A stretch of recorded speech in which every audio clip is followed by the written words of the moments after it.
In this video, we are going to cover how to disable temp file locking on template rendering within the Cloud Retailer point-of-sale software.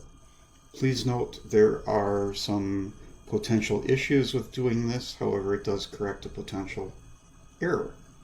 So please refer to the help desk article linked in the video description for more details before proceeding. Now, assuming you have reviewed that article and wish to proceed, here is how you do it. So we are logged into the back office manager part of Cloud Retailer. We go to admin and we're searching for our device register list. We can click on that. Go to the register that you want to make this change to.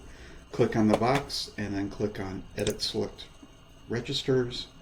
And we scroll down and you will see there is a button here for Disable Temp File Locking. And we click